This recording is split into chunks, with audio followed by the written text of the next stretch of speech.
You're listening to That Music Podcast with Bryson Tarvin, the curriculum designer and educational consultant behind That Music Teacher and the Elementary Music Summit. Each week, Bryson and his guests will dive into the reality of being an elementary music teacher and how music can truly be transformative in the lives of the students you serve. Show notes and resources mentioned in this episode can be found at thatmusicteacher.com.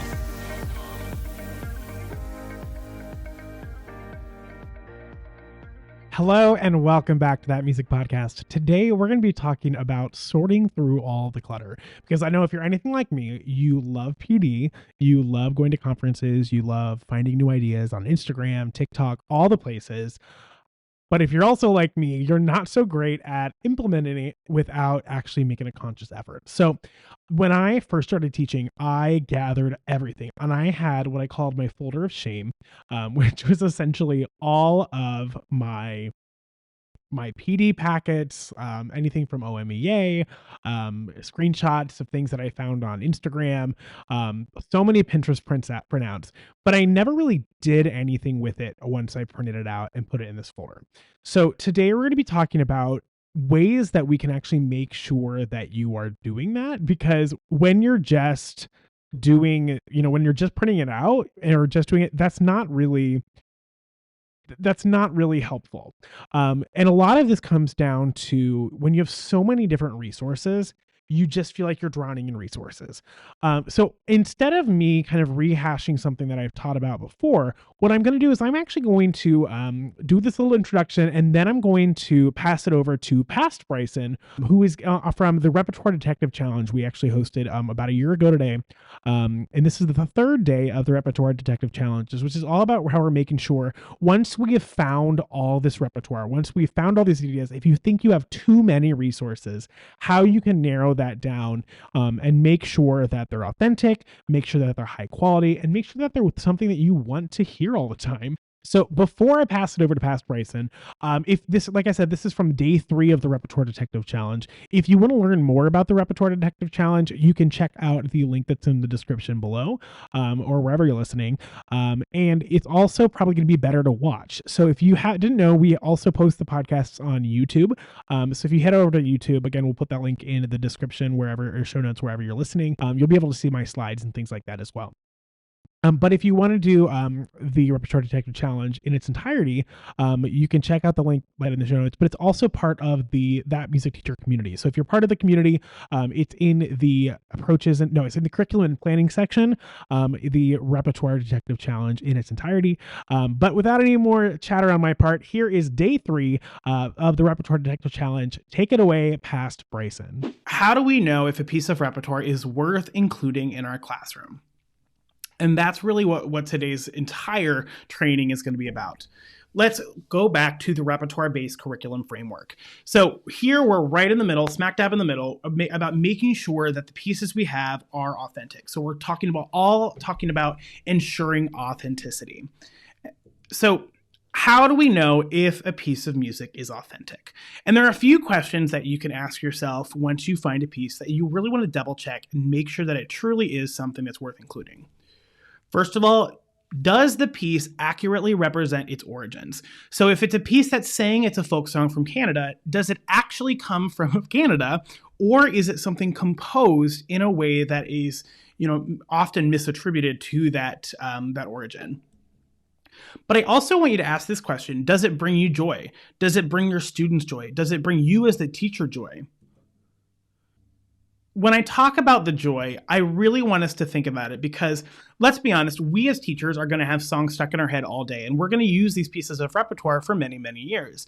So if it doesn't bring us joy, if it doesn't bring our students joy, there likely isn't a place to include it. There's so much other stuff that's out there that we could find something that is joyful when we're putting things into our curriculum. Another question I want you to ask yourself is, when you find a new piece, does it have a questionable past? And when I say questionable past, I can mean a lot of different things. But basically it comes down to ensuring that the history of the song is one that you are fine and you think is worth perpetuating. So when we're thinking about the history, I want you to think, does it have questionable origins, meaning, or authenticity? Does it have potentially hidden adult themes? And does it have a history of racist, derogatory, or hateful themes? These are things that we want to really be careful of when we're including something in our repertoire to make sure that we are accurately representing something and bringing something into our classroom that is worth representing to our children.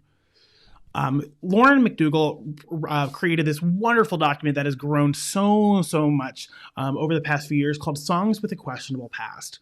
In this document, it has a lot of folk songs, particularly that Lauren and crowdsourcing research has been able to track down the research so that we can find where it comes from. And there's a lot of actually repertoire in here that is commonly used that has been traced back to a past that I don't think is worth including. Racist past, a lot of adult themes, or maybe misogynistic themes. So I'm going to put a link for this document in the training as well. There's so much good information in here. So when you find a piece of repertoire, double check, make sure it's not on this list, and make sure that you're able to really trace it back in a way that improves that it is something worth including in your curriculum. I also want you to ask yourself, will your students be able to see themselves in this repertoire? Are we going to be able to allow the students to have a personal connection to the repertoire that we're including? But on the flip side of that, will our repertoire allow students to see others in the curriculum? We need to make sure that we're not just showing the students more of themselves, but also letting them understand that there's so much more out there, and allow them to see that there's value in doing things, in hearing things, and performing things that aren't necessarily in their own musical vernacular. So in today's challenge, I want you to take the repertoire that you found so far. I want you to narrow your list down to about 10 songs to do a deep dive into. I want you to check each of these songs, and I want you to go through and verify its authenticity. Track it back as far as you can. I want you to double check that questionable past document to make sure that it doesn't have a questionable past. And if it does, think about, depending on what the history is, what is your next step? Are you going to not include it? Are you going to find something different? Or are you going to share with others, like, hey, I've been using this piece forever, and apparently it has this history that I wasn't aware of. Figure out what your next step is. But tomorrow, we're going to take it one step deeper as we figure out how to organize it in a way that we can actually use it in our classroom. I hope that's given you some ideas on how to take all of the things that are out there, because there is so much wonderful stuff out there.